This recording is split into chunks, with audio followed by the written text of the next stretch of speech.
enough reading of philosophical figures and enough reading of how much people have achieved in life makes you believe that you can do it too. Our guest today is Laina, founder and CEO of BrainSight.AI, a deep tech company that is building the Google map of the brain. I kept thinking as to how do I kind of increase my impact, right? BrainSight uses artificial intelligence and machine learning to help doctors who deal with neurological disorders and psychiatric problems to get a better understanding of the inner workings of the brain. So our work really was about building tools which can take all of this work of a neuroscientist and build it into a tool that is easy for doctors to use and understand. They were featured in the world's top 150 digital health companies for the phenomenal work they've done in the space. BrainSight is one of the first companies in the world that has been able to get this technology adopted by doctors, first in India and very soon in the US, post FDA approval. Imagine a world where brain tumor, epilepsy, and other neurological disorders don't leave us confused because we don't understand what's really going on inside. And that's what BrainSight is enabling. And I look forward to doing a deep dive with Laina today and learning more about her plans for the future. I really do think that India can be a huge neuroscience talent, and you need somebody like us to start that whole journey.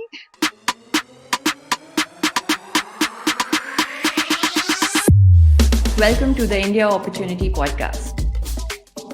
Welcome, Laina. How are you doing today? Thank you, Shrishti, for the warm welcome and the beautiful introduction, first of all. Thank you for that. And I'm doing well, and I'm excited to be here. Great to have you on board. Hope you've recovered from jet lag. I know it was a long US trip. Yeah. We like to start with this question where we encourage people to think about their earliest childhood experiences and something that might have shaped them in their journey and how that translates into what they're doing right now. So, Lina, let's start from the very beginning. What were you like growing up? What were some of the key experiences in your childhood that helped shape your thought process? I think that's such a wonderful question. You're going to take me back to my childhood. I think so. I think my biggest formative experiences, which has really helped me kind of build this company out, is the fact that my parents were like the stark contrast. My mother is a mathematics teacher, and my father was an engineer, but who would have been better served as an artist. So he really kind of he used to play so many musical instruments, and he was so into philosophy. So I remember my childhood was surrounded by books on philosophy, on music, and maths. And there were books which actually explored the intersection between the three. And I used to love doing reading that and studying and everything. So conceptual thinking is something I deeply enjoy. I've always enjoyed it as a child. I enjoy it now as the CEO at BrainSight. So I think that's probably the one experience that has led to this. And then there are obviously a lot more. Like I am the three of youngest siblings, and I have two elder sisters who are overachievers in their own ways. My elder sister is a surgeon, and my second sister is leading engineering teams, and so they do a lot of work in that. So I think it's also a living up to them kind of a thing that kind of builds up over time. Wow, what a family of overachievers, if I can say so. Can you give us a couple of examples, how this really laid the foundation for you in terms of conceptual thinking? What Sure. were some of the earliest memories that, you can trace back that to? And, what were some of those defining experiences for you? I think I think I remember my dad was outside the country, and when I was a kid, and he used to write me these letters, very beautiful, like big sheafs of papers, which was about the intersection between music and maths, because that he thought that was like such an interesting way to talk to his daughter, who's obviously having both these experiences of maths and music. There's a lot of, in fact, a lot of what you call experimental evidence that people who actually learn about music, who learn the theoretical underpinnings of music, are very good at math. Music, in a lot of ways, is maths embodied in a form which is just easy for you to listen to its patterns, really. And so I think all of those experiences together kind of used to it just really fired my imagination. And I used to read a lot of like science books and stuff like that, so it was a lot of fun. Yeah. Very interesting. I think there is some research which has come out, talking about how exposing yourself to classical music right before, prepping for an exam, maybe, or even at the toddler stage where you are, the brain is getting formed. If you expose yourself to classical music, there is a lot of growth which happens. Of course, we don't know if it is true or not fully yet, but there has been early research in this area, I would say, and there is more work which is being highlighted as we go along. But you're doing phenomenal work in that space, obviously. But you have deep technical knowledge, having built products at NetApp and Infosys, but at some point in your career decided to leave the multinational companies behind to focus on public health and education. Tell us about that journey,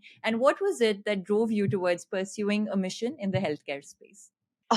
So I love technical work. I think it's like it satisfies a itch in my brain, and like being able to think about. So I used to do operating system design at the Cisco's offshore development center at Infosys and at NetApp, and just thinking about like all of the details was very exciting.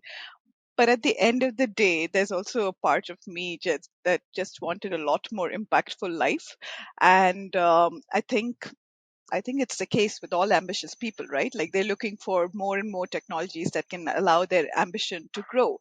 And I think it was around this time that I had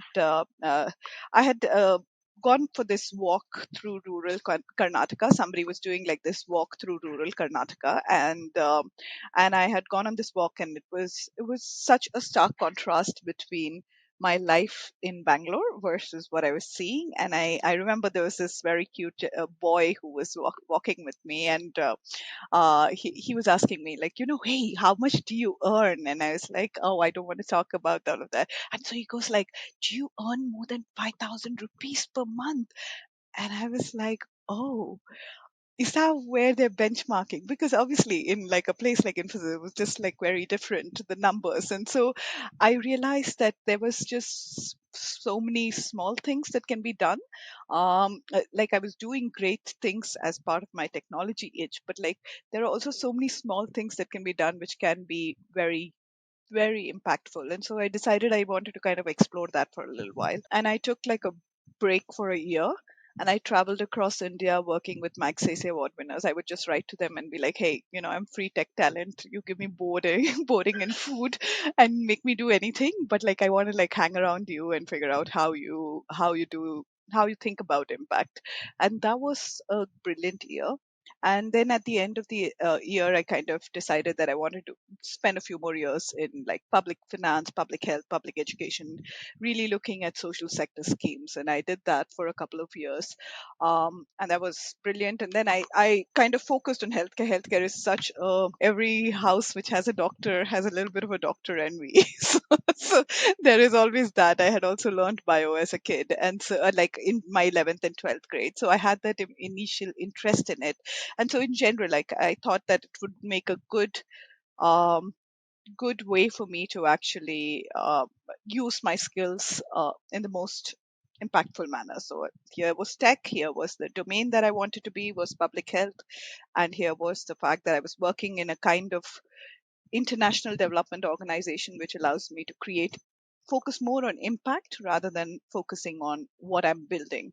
And that was a couple of years which I did. It was very good, but it was also really like policy work is really slow. I think Yeah. you don't get to see impact very fast. And so it was a little bit of a learning experience for me as well. And so I kept thinking as to how do I kind of increase my impact, right? I could do it in the slow manner, but there must be easier ways to do it, and there must be faster ways to do it. Yeah. I went on to do my MBA, and then I looked for a couple more years, and then I decided I'll start my company, and that's how BrainSight happened. Wow, what wonderful experiences. But is there anything that stands out to you during your year of travel and maybe in the policy work that specifically nudged you towards healthcare? Because you pursued your MBA also in healthcare. So obviously there were some seeds which were sown during that time, possibly. Okay, can you trace that back to when? So it was really about impact, honestly, because I didn't get as much. So we were tracking public health schemes, and that was great. But I think when I went to do my MBA, it was with the idea that, hey, policy work is slow. Maybe there's something I can learn in business school that can help me become a better manager and can help me probably be better at creating impact. And so when I went to B school, it was essentially the choices were between marketing, finance, strategy, and healthcare. And I was like, amongst the lot, healthcare is the closest to how I think about. I mean, finance is also equally impactful, strategy is also equally impactful, but the way that I think about impact resonated most with healthcare at that point of time. And so I did a lot of courses in B school under under healthcare. And so I had these brilliant professors from Wharton coming over to ISB, and we had these professors with across Wharton and ISB talking about healthcare systems across the world. And that was like my moment of realizing how deeper things like health financing and health insurance and things like that are, how do you kind of connect from the macro picture to what is happening on the ground? And I think that was phenomenal. Yeah. Amazing. And, this neurological space is so fascinating and also mystical because we understand so little about the most important organ in the human body, our brain that controls everything about our behavior, be it memory, movement, language, emotions, thinking, literally everything. What are some interesting facts about the brain that you know now that may surprise most people? That is such an interesting question. Okay, I think lots of things, right? Like the fact over time we've realized that the brain is like an information superhighway. So there are some pathways in the brain which kind of allow you to look at different functions. Another big one is that the like I think one of the most interesting things that I learned during this entire journey was how during resting state, so your brain uses 20% of your energy budget despite being like 2% of the body mass. So it's using 20% of your energy budget. And interestingly, when you're in a resting state, it's 95% of the work of your energy budget is actually going into your resting state work. The brain's doing so much work in the resting state. Um, so it's constantly like taking inputs from outside, making them into a salient form, helping you formulate thoughts, all of that. While when you're doing some work, like for example, I'm speaking right now, it's actually just a 5% spike in the energy budget. So Really? it's 95% of your work is in your resting state and 5% is in this one. And so I found that really incredibly interesting. And especially when you look at, so our work involves looking at things like resting state networks. So we take a thing called a resting state fMRI. And the resting state networks that you see during that time are things like your default mode network, your salience network, your attention network. And then when you kind of put all of this together is when you realize that the way you pay attention, what you pay attention to, the way you train your brain, maybe during meditation, which strengthens, which there's some amount of evidence around how it impacts the default mode network.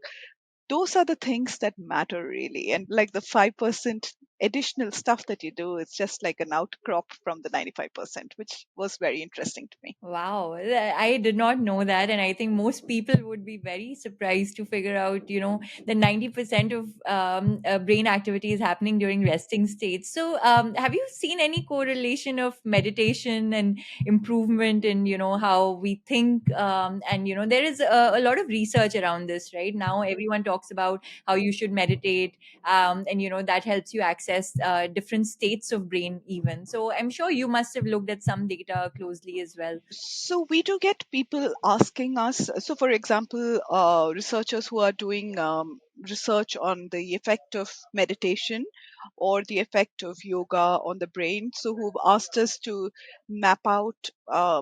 So, what we do essentially is give a lot of statistical data about different parts of the brain, and then, if more is required, we kind of divide it into functional aspects of the brain. So, a lot of like layering of data that we give. So when we look at meditation, I mean, meditation, people across the centuries have said that that it's very useful. So there's not a lack of evidence on the fact that it's useful. What is probably lacking is the fact that the neuroscience aspects of meditation are little lesser known, and because there's not enough research on it, and it's also a hard research to do, like especially, like, for example, how do you get MRI studies are expensive studies. How do you get a person who's just doing it not for a disorder like brain tumor and all? You get an MRI done quite easily, but like, how do you get a normal person who can do to come in and do meditation while they're in the MRI? It's very hard. So the neuroscience aspects of meditation is a lot more harder to get to, but the evidence of the fact that it works is seen so widely. Yeah. Yeah, absolutely. I think, I've been meditating for the last 12 years, and on the days you meditate versus you don't, I think there's a remarkable difference in terms of, how you go through your day, right?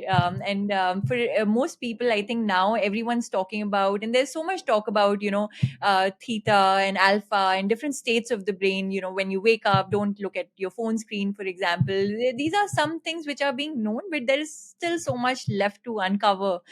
Things like, if you are thinking or visualizing about things regularly, can you actually manifest them, right? Those things are still unknowns, very interesting unknowns. But I think the work that you started, obviously, it's focused around psychotic disorders and neurological problems, etc. But like, there's so much still to uncover at the end of the day, which is very fascinating.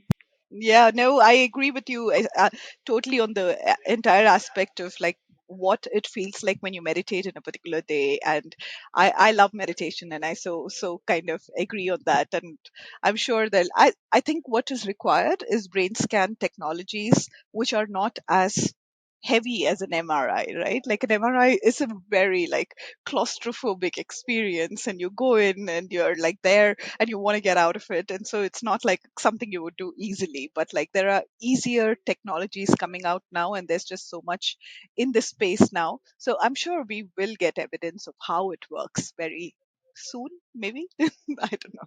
Yeah. So this research has been going on for the last 10, 15 years, but BrainSight is one of the first companies globally to take it towards clinical trials and real usage by doctors and hospitals in India. Talk to us about what that journey was like and what does the real world impact look like?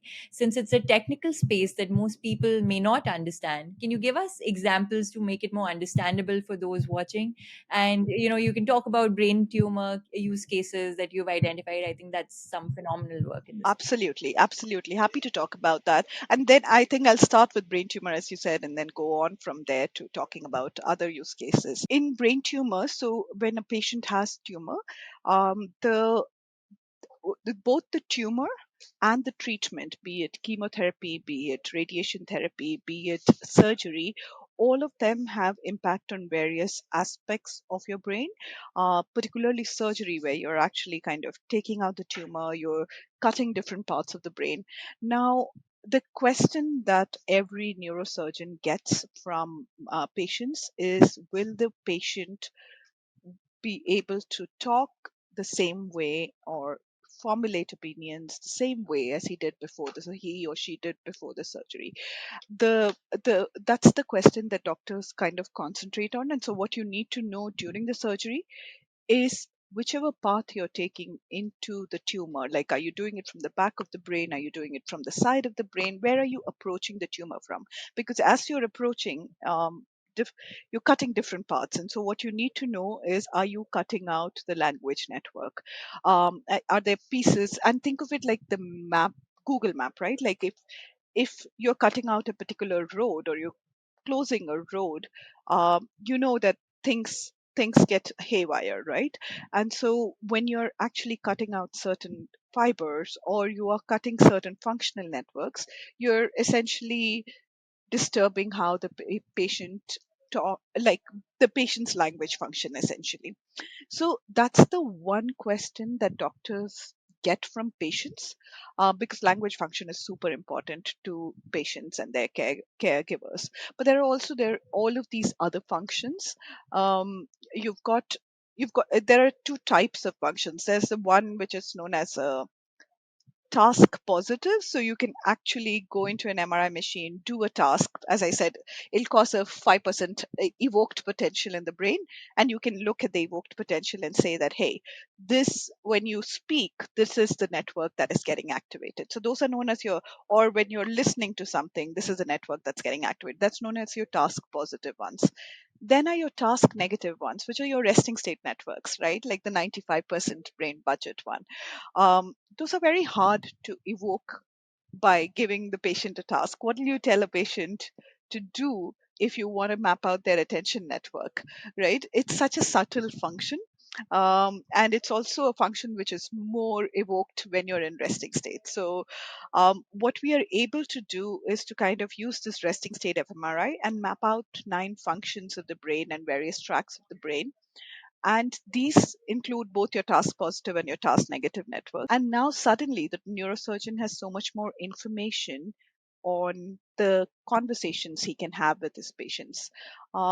With the fact that before the surgery, they can actually have conversations about the fact that there is a possibility that your attention network is going to be affected quite a bit, which means that you won't be able to pay attention to things the way you could before, which means that you'll have to kind of break down things into bite-sized things and not beat yourself up about it.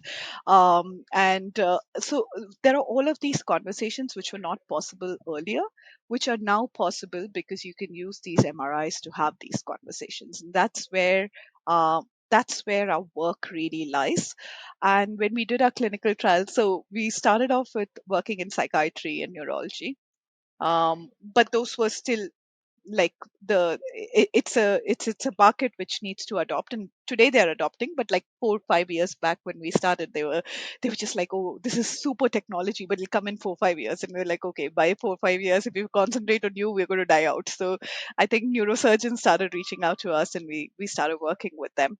And so the clinical trials we had to do was essentially looking at how our results match to what they see during surgery. They use an electrode for some patients during a thing called awake brain surgery, where the patient is half awake and half asleep, and you're asking him questions while you're evoking different parts of the brain. And so you're asking the patient a question, and the patient suddenly the patient starts. He's been saying everything quite well. Suddenly the patient starts slurring, then you know you're near the language function.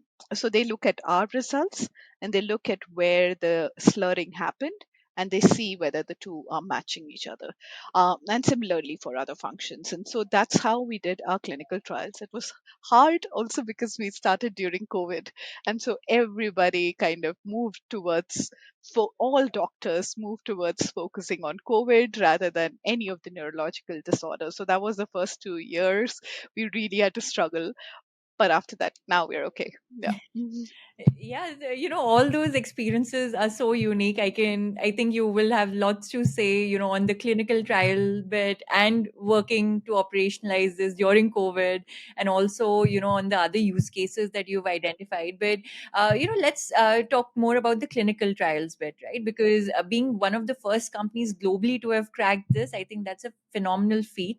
And of course it comes with the phenomenal backgrounds that you both have as founders as well. So do you want to talk about certain aspects which helped you take the work from research into clinical trials?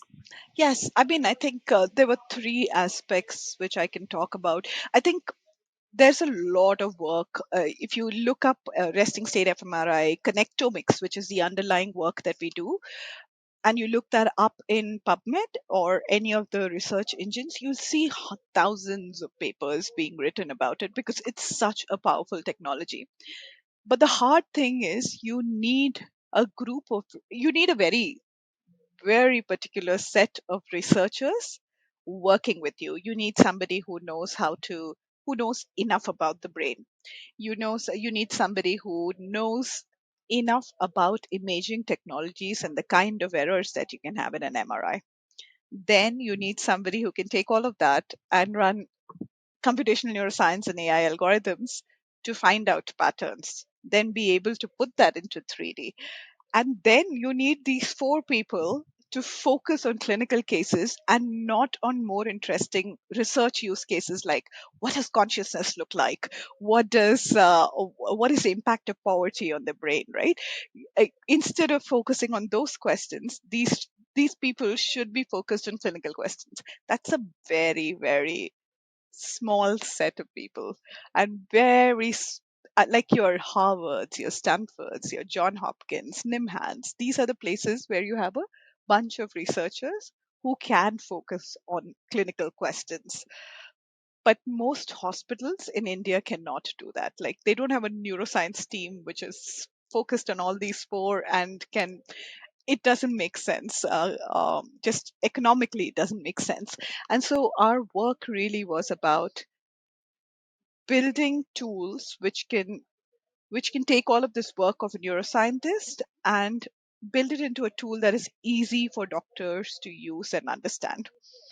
Now, in this itself, we had so many challenges that doctors so I think one doctor told us that, listen, i took up I became a doctor because I didn't want to read maths, so please, when you show us all these numbers, I don't want to read it. And I was like, okay, that's a very important insight. So we had to really focus on taking all of this like computational neuroscience that we were doing and make it into a form that the doctor understands and can respond to.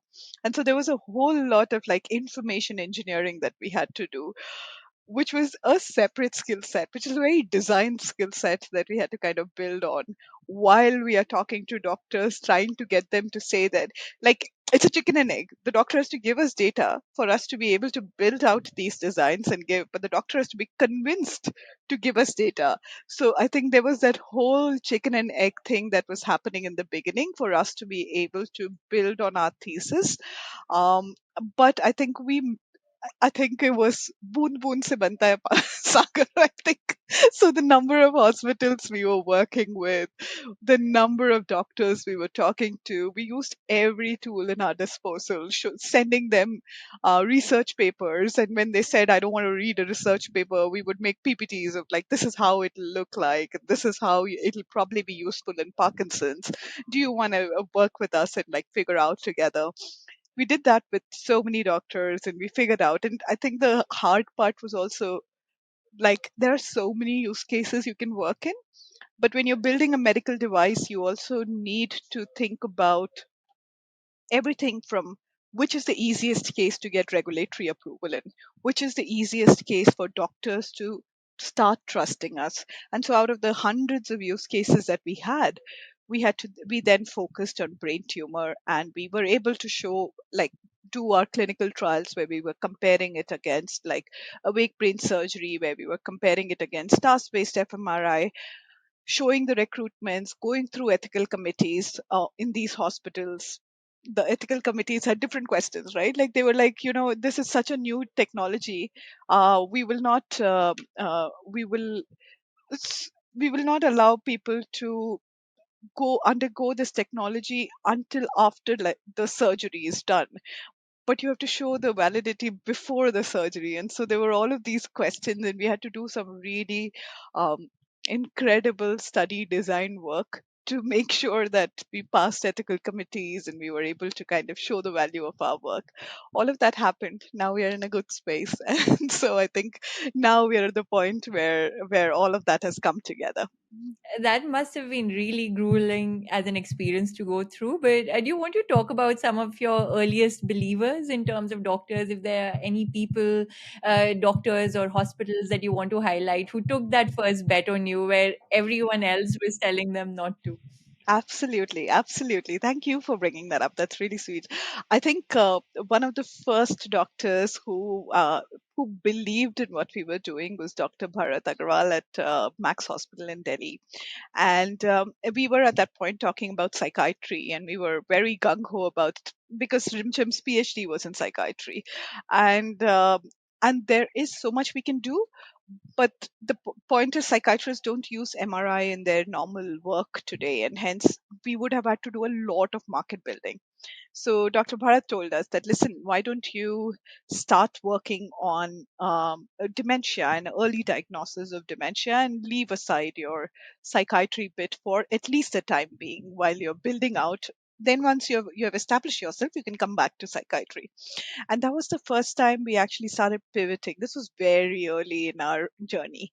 And from Dr. Bharat, so we went to neurologists again. Neurologists also take so much. They were all like, oh, this is really exciting.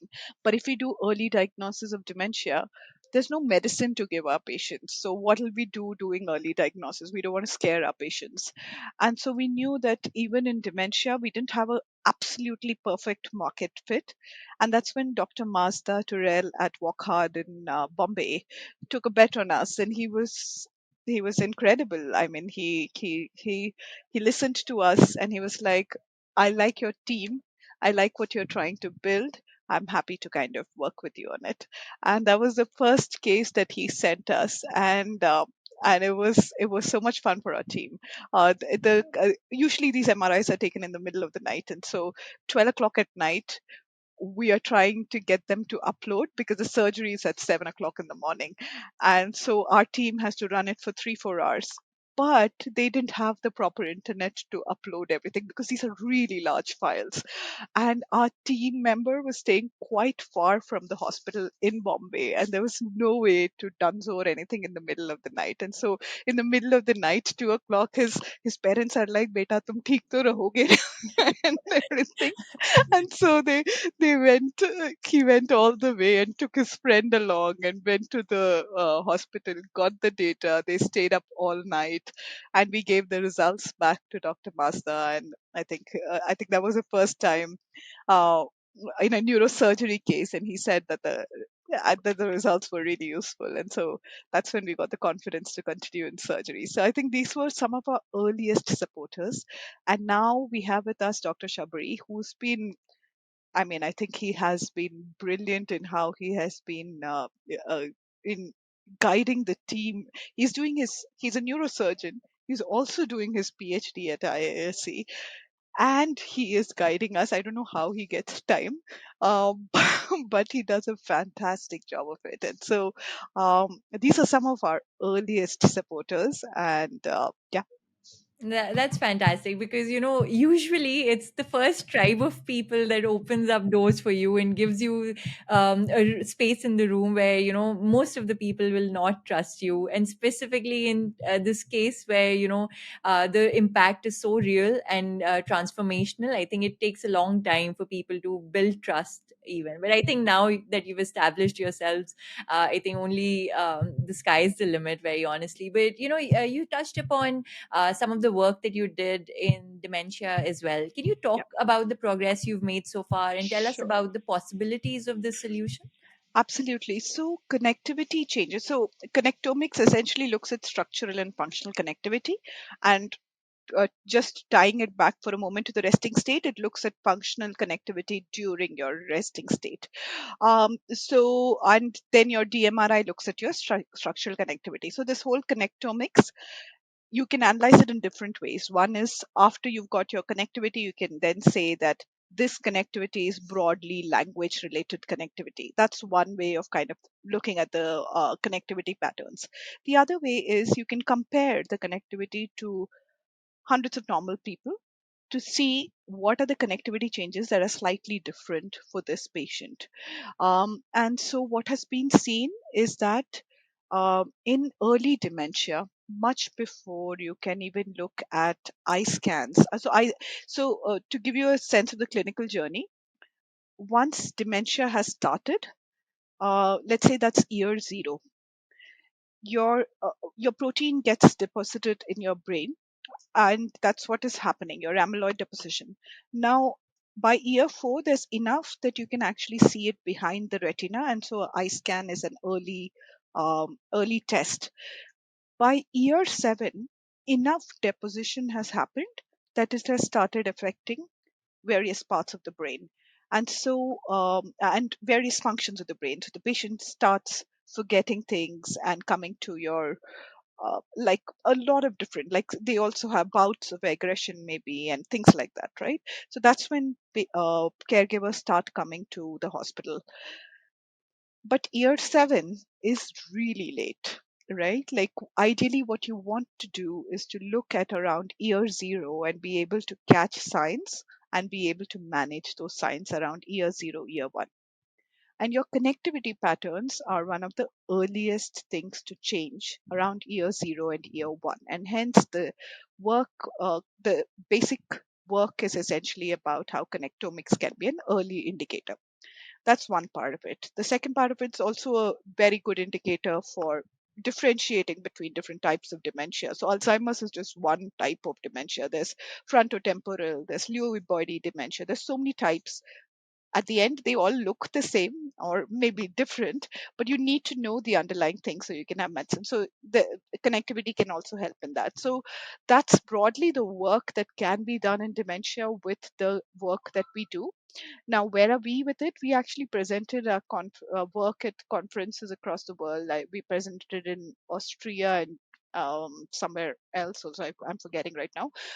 And our work is we've shown the results on our work, and I think it garnered a lot of interest. Now that we are in the hospitals with neurosurgeons, now neurologists, and now there are two FDA approved drugs. This year is one of the most exciting years for dementia across the world. In fact, Scientific American just came out with an entire series on how, after so many years, dementia is now seeing breakthroughs. And this year, there were two FDA, this year and last year together, there were two FDA approved drugs. There is so much work around ultrasound and dementia. There's also, so now doctors have started asking us, okay, there's enough to tell our patients and help our patients. So now can you help us look at early signs of dementia? And so now they have started approaching us for it. Very interesting. And when you say that year zero is when people should come to you, can you talk about the earliest symptoms where someone might say that I should probably go to a doctor to talk about these, but or there's There are not. no symptom there are no symptoms actually, and that's the difficult part about dementia. So there are risk factors, certainly. Risk factors like somebody in the family having dementia, or low educational status, or the fact that somebody doesn't have a social network. These are all precipitating factors for dementia, but at year zero, there's no way to, that's the biggest challenge. There's no way for a person to know if he or she is at early stages. Right. Yeah, but how does one even end up at the doctor, to be able to get to Exactly. that stage? I think that's the problem that you're trying to solve Yeah. ultimately. But, then what are some of the risk factors that do get people to come? Is it mostly aided by family members where there are interventions by family or friends or acquaintances where they're like, you definitely need to go to a doctor? I think there is now a lot of, because dementia is going to be one of the largest public health problems in the next few years. It's in fact, it's said that one in three people above the age of 60, I think, will have dementia. And given how much impact it has, there is now a huge public health focus on increasing awareness around it. And so now there is more about like, hey, if you have had someone in your family have dementia, or if you think you're forgetting symptoms, you're already at 5 or 6, right? um, if you are if you smoke, if you haven't those are some of the public health initiatives to increase awareness. So that's how they catch trying to catch them early on right now. And when brain sites reports are there, what are the doctors exactly able to tell the patients who are coming to them? What are the points that the doctors are able to discuss with the patients now, which they wouldn't have access to before? Yeah, so on dementia, we are at the point where we haven't done the information engineering to, the stuff where it's all math and it looks different. Like the doctor doesn't want to see the math. So we are at that point right now. But our hope is that what the doctor will be able to talk to the patient is, here is how the areas of your brain which compared to normal is showing hyperconnectivity and hypoconnectivity, which is indicative of very early, maybe early signs of dementia, right? Like, and hence, what the way to kind of manage this right now is to do a lifestyle change, do things, simple things like Sudoku every day to keep your brain engaged, make sure that you are meeting more people in a week, things like that, right? Like, and so they can have that conversation very early on with the connectivity patterns as the way to initiate that conversation.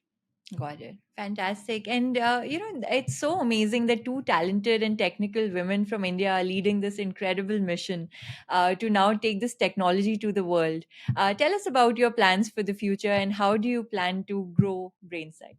We started this with the idea that we want to build a software that can give actionable insights to on the brain to patient to the clinicians, right? I think the fact that it never occurred to us, we were too like, we are one of the world's leading lights in this, is something that I think we've learned along the way. So it's still something we're getting used to. But I think we have, given the fact that we are one of two worldwide companies, we get a lot of requests from across the world for our work. Um, Everywhere from Indonesia, Malaysia, US. We've got requests from all of these places, UK. Now, what we need to be able to do is to kind of take all of this, and the way we've kind of built the product is in a way that we can deploy in a new place. The product itself can be deployed in a new place as a cloud technology within the space of a day.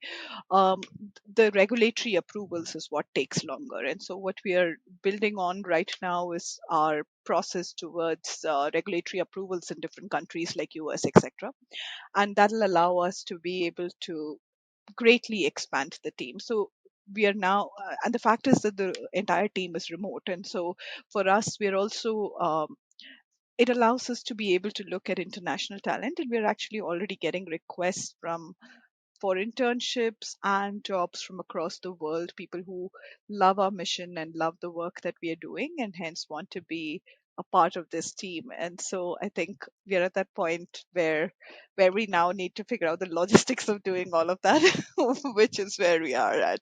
Yeah. That's so interesting that you say that because building a high talent density team is also is super super critical in a startup's journey. And in your case, you said that there were 4 5 different functions when you started. Now I'm sure it has evolved to a lot more in terms of the skill sets required on the team and the competency required on the team. So how are you building the talent density within Brainsight? How are you recruiting people globally? Because now your mission is so widespread and there is awareness about it. So there are inbound requests which are coming on board. So how are you thinking about building the right talent within the team? Hard question. And so I think I really want to call out Rimjim, and I think Rimjim and I together have really kind of, I think she handles the tech part and I handle all the business functions. So I think the two of us together have really kind of built a culture where all all people who've been with us or who've left us for higher studies are still in touch with us, and they are still so much in love with the whole BrainSight culture. So I think as a culture we've been able to build that. In terms of how we decided to, I think when we started out, we realized that the talent that we need is not out there. We have to build that talent.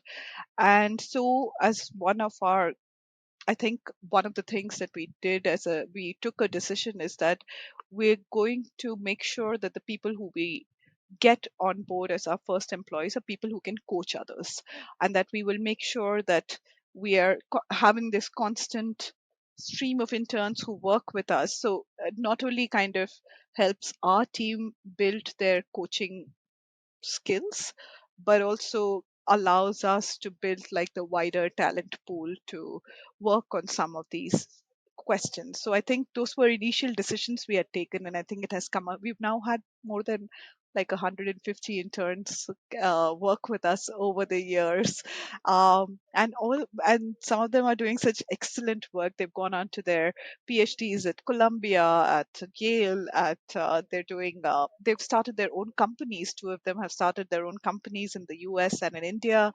One of them I think, and so there's just, so I believe that I really do think that India can be a huge neuroscience talent.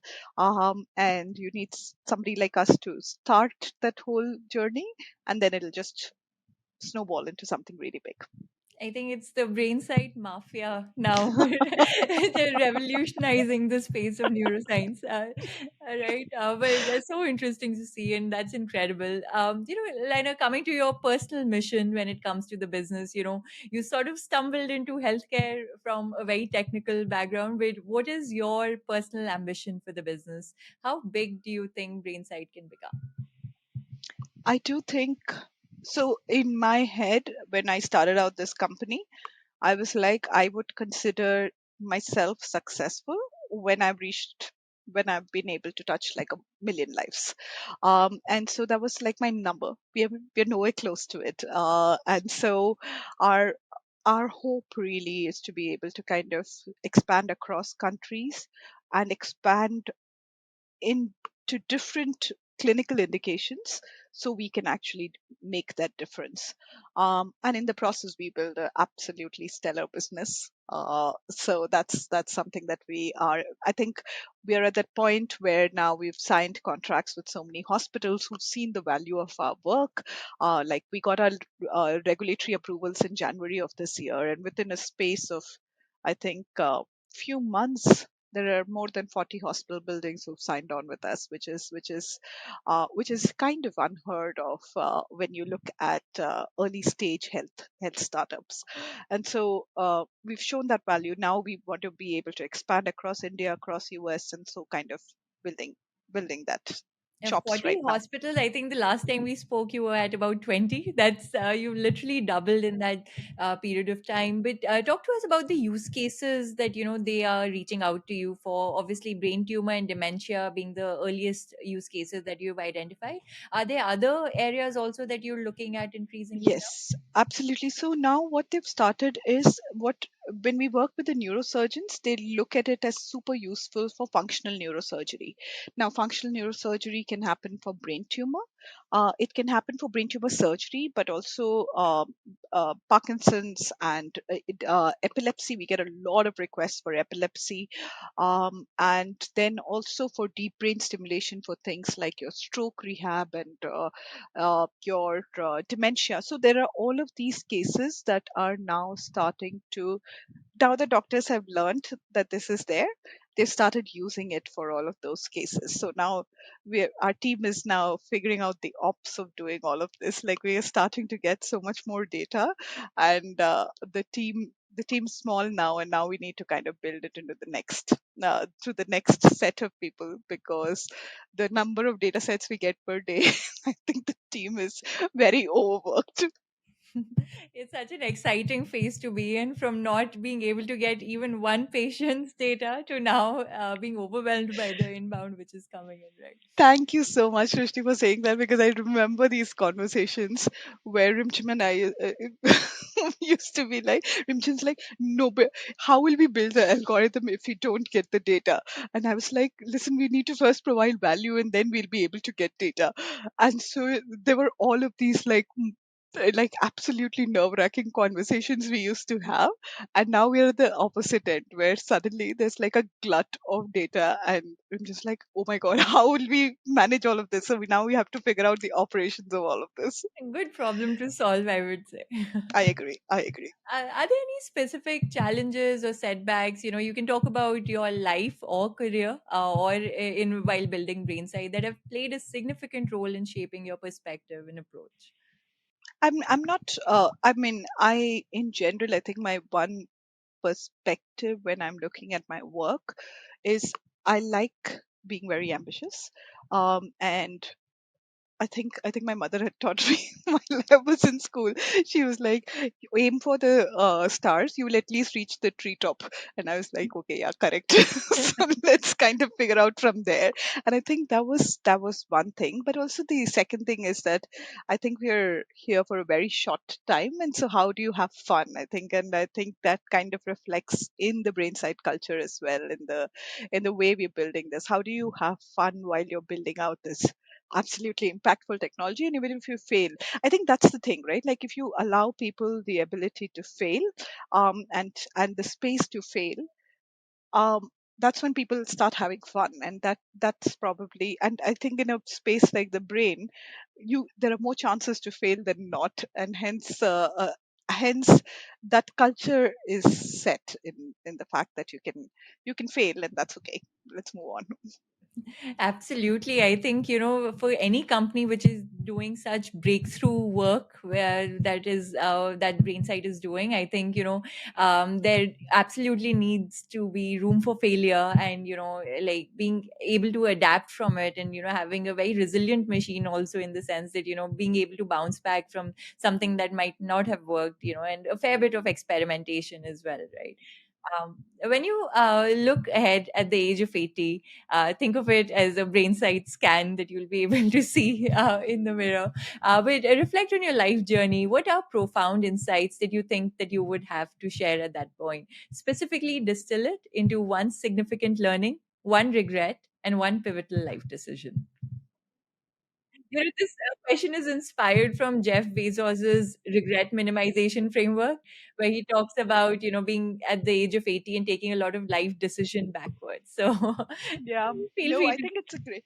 I think the facts that I took such risky bets in terms of my career was great. I learned such different things, and I don't think Brainsight would have been here without me learning all of those different things. And so I think taking a lot of risky bets, while all, and I always took those bets with enough, like like other things going on, so that if I always have a fallback option. So I think that probably is what I can tell people.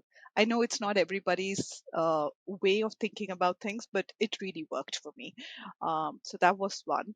The pivotal life decision is this one, which is that being able to take a gap year and like travel across and learn a lot more about how you could create impact in your life. I think that was probably the biggest decision and the best decision that I took.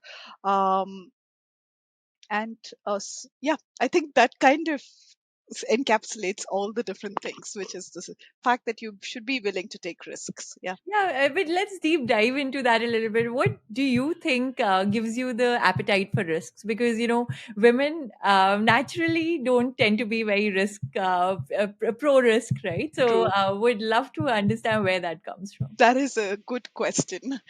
I don't know. so, so I think my mom is the complete opposite of me, and so she's just like, like she will be. She's so like always like. She finds it very impressive that I take all of these decisions, and because she doesn't, and she's just like, "Why are you taking this?" And so I find that super interesting. I think I have a smaller amygdala. Maybe it's maybe I have no idea why I take these risks, but I think it's just that I've read, maybe it's the all the reading that I did as a child, right? Like enough reading of philosophical figures and enough reading of how much people have achieved in life makes you believe that you can do it too. And then you feel claustrophobic if you've not done enough in your life. And then I think the one sentence which I had loved, I'd read this as a kid, was Krishnamurti's one sentence where he was like, when you see a snake, nobody has to tell you to run away, right? When you see boredom, nobody has to teach you to run away from it, and do something more exciting and do something more fun with your life. And I think that statement is kind of uh, helped me navigate my life. That if I'm not having fun and if I'm not having enough, and fun in the sense that if I'm not having, it doesn't give me that sense of accomplishment, then move on and do something more exciting. Yeah, I think I love his work personally as well. I love reading his books, but such a great insight to end the episode with. We are on to the last segment, rapid fire. You can say whatever first comes to your mind, be as authentic as you want. Are there any books, podcasts, or resources that have had a profound impact on your life or career? Um, there was a book called Intellectuals, which showed how most intellectuals are frauds. And so that's when I realized that, okay, like you don't have to have an imposter syndrome because everybody is, at the end of the day, quite a fraud. And so you really need to kind of lean into your strengths and build from that. So, yeah. Amazing insight. Which person has had the most formative impact on your life? I think the combination of my parents, right? Like the math and the science and the uh, philosophy and the music all together kind of made me who I am today. Amazing. If you were to write a book about your life, what would the title be? Yeah. Irreverent, maybe. That's a good one. Name one of your role models. Um,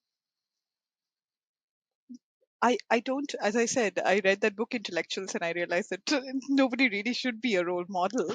But I think my sisters are awesome. They're very, my eldest sister was like sister envy, right? Like you're like, oh my God, she's doing so many cool stuff. And so I should also be doing cool stuff. She was the studious one in the one. And the other sister was like this absolute live wire. So I think they really kind of helped. But also from a business angle, I think the way Amazon was built in a very, very, very structured manner, right? He started from books and he knew very early on the exact strategic path from books to your final, like the marketplace for everything. And I think that's the way that we've also built, right? We started with connectomics and and we figured out that one thing that would allow us an entry into the hospital, and from there we are now able to build to everything else. And so, yeah. Yeah, incredible. I think your systems design thinking will come into use over here as well. What are you most proud of? What am I most proud of? I think the team we built, uh, and the kind of team we built, right? Like the fact that um, I'm very proud that the entire team consists of people with lived experiences who are able to make sure that they hold me accountable, right? Like it's easy to build tech for tech's sake, but like being accountable for what the tech builds and then being able to get the team to ask me questions. I'm very proud that our team is able to do that. Like people question me left, right, center. Shrishti. So, Fantastic. yeah, What's the kindest thing anyone's ever done for you? I think the kindest thing would be I think my husband. I think he always does the kindest things for me, and I think he's taken me out of I think through some hard parts of my life, and he's really kind of, I think, very, very kind. So I think, yeah. That's so sweet. And that brings us to the end of our episode. Laina, I'm so glad that you took time out to share your incredible story with us today. And now it's out there for the world to see. More power to you as you continue to build on this mission. I think Rimjim and you are fantastic operators and builders. And we really look forward to backing you as you go along in this journey. All the best to you, and the world is yours to conquer. Thank you so much, Srishti. I really enjoyed this, and it's really thanks to how you put your questions and how you kind of had this banter. So thank you so much for that. Thank you.